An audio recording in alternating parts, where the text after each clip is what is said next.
Olá pessoal, tudo bem? Sejam bem-vindos a mais um vídeo aqui no canal. Olha só, dando continuidade ao nosso estudo sobre as classes de palavras, nessa aula 7 nós vamos falar sobre verbo, que é uma das principais palavras dentro da organização de uma oração, de um período, beleza?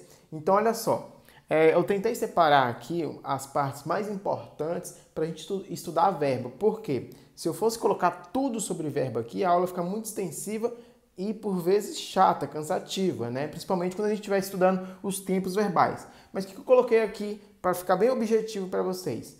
Nós vamos ver os tipos de verbos, né? Os 7 tipos de verbos que existem na nossa língua portuguesa e também as flexões do verbo. Em quais situações ele se flexiona? Pessoa, número, tempo, modo, voz. Beleza? Eu acho que isso aqui é o básico para vocês saberem sobre verbo. Depois a gente vai produzindo outras aulas, aprofundando um pouquinho mais, beleza? Então, olha só, o que a gramática normativa traz para a gente em relação ao verbo? Qual é o conceito que a gramática traz? Olha só. O que é verbo? É a palavra que expressa ação. Vamos circular aqui, ó. Ação, estado e fenômeno da natureza, situados no tempo. Por isso que a gente tem aqui, no caso das flexões do verbo, aqui ó, uma das flexões é tempo, presente, passado e futuro. E aí quando a gente trabalha verbo, a gente basicamente utiliza exemplos práticos para o aluno entender o que é verbo, essa ação. Por exemplo, se eu pego essa tampa da caneta e deixo cair, isso aconteceu uma ação, não caiu? Não aconteceu? A tampinha caiu, não caiu?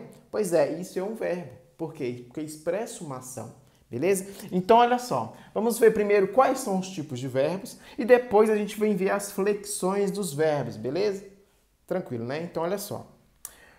Nós temos, como eu falei, 7 tipos de verbos: regulares, irregulares, anômalos, defectivos, abundantes, auxiliares e pronominais.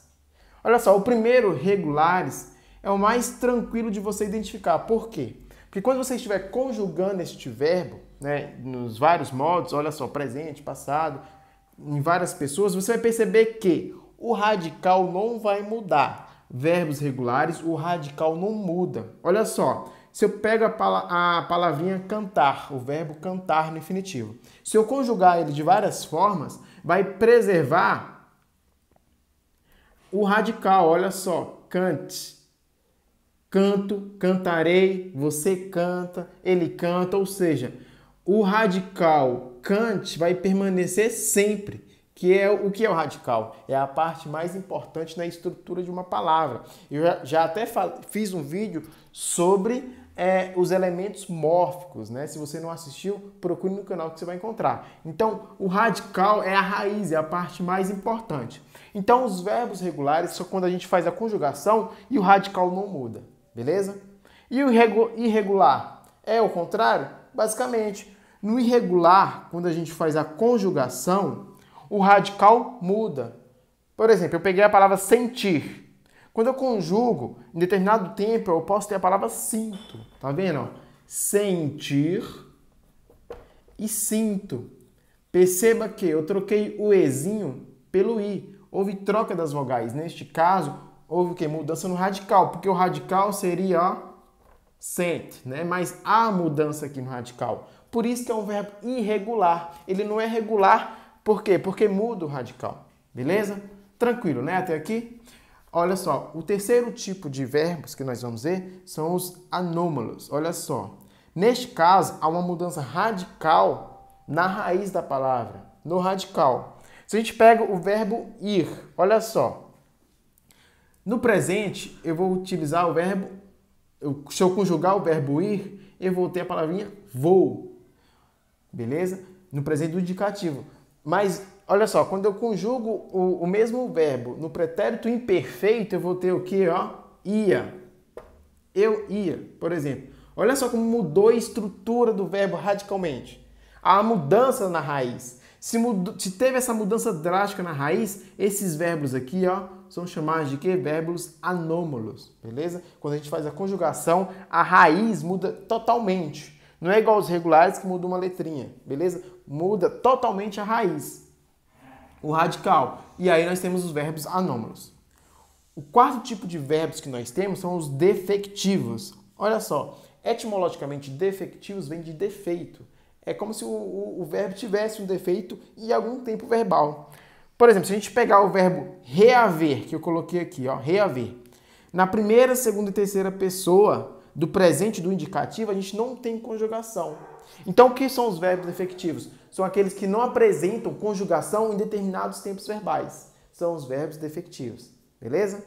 Olha só, temos também os verbos abundantes. Abundantes na questão de abundância mesmo. Nós temos mais de um verbo para determinado tempo. Olha só, se a gente pega o verbo aceitar, no particípio eu posso ter duas formas de utilizar essa palavra. Eu posso utilizar aceitado e aceito. Particípio regular, aceitado, e particípio irregular, aceito. Ou seja, eu posso utilizar as duas formas para o verbo aceitar. Por isso que é um verbo abundante, que ele apresenta mais de uma forma, né? Tem abundância na utilização desse verbo. Beleza? Nós temos também os verbos auxiliares. Olha só, auxiliar é aquele que auxilia. Então, você vai enxergar o verbo auxiliar quando ele estiver acompanhado do verbo que? Principal. Se eu pego aqui essa frase, ó, vou espantar as moscas. Eu tenho dois verbos, ó, vou e espantar. Espantar é o verbo que? Principal. Então, o que vem acompanhando é o que? Verbo auxiliar. No caso, o verbo ir, né? Ó, vou espantar. O vou aqui funciona como o quê? Um verbo auxiliar para o verbo espantar. Então, auxiliar é aquele que acompanha em informações compostas, né, em locuções verbais, o verbo principal. Verbo auxiliar é aquele que auxilia, acompanha o verbo principal. Facinho, né? O último tipo de verbo que nós temos são os verbos pronominais.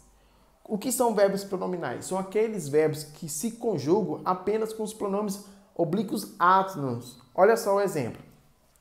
Eu me arrependi de sair. Ó, o verbo arrependi, eu conjuguei este verbo, mas para conjugar eu utilizei o quê? O pronome átono, me. Eu me arrependi. Perceba, por isso que ele é um verbo pronominal, porque ele vem acompanhado de o quê? De um pronome.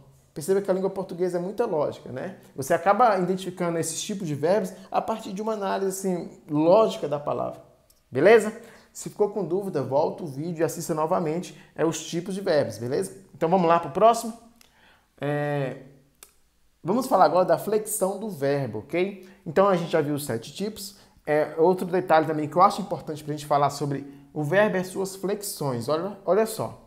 O verbo ele pode se flexionar em pessoa. Então, a gente pode ter primeira, segunda e terceira pessoa nas suas conjugações.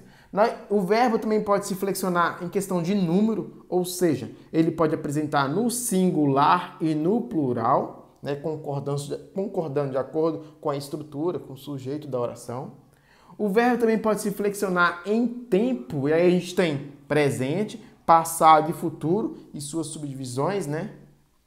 O verbo também pode se flexionar em relação ao modo que? Indicativo, subjuntivo e imperativo. E também o verbo pode se flexionar em relação à sua voz, ou seja, em relação a como ele se comporta diante do sujeito. Pode ser um verbo com voz ativa, passiva e reflexiva, dependendo como ele se comporta em relação ao sujeito. Beleza? Então, basicamente, esses aqui são os detalhes que eu quero deixar nessa aula, para não ficar muito extensa. É claro que a gente poderia aprofundar muito aqui sobre a questão de tempos verbais, número, modo, mas eu não quero que o vídeo fique muito longo, eu quero que fique bem didático e simples, beleza? Então, a gente vai encerrar essa aula por aqui. A gente vai partir agora para estudar o advérbio, que é outra classe gramatical, beleza?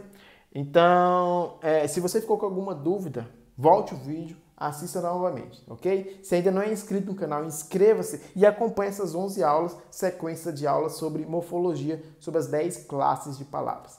Até o próximo vídeo, bons estudos!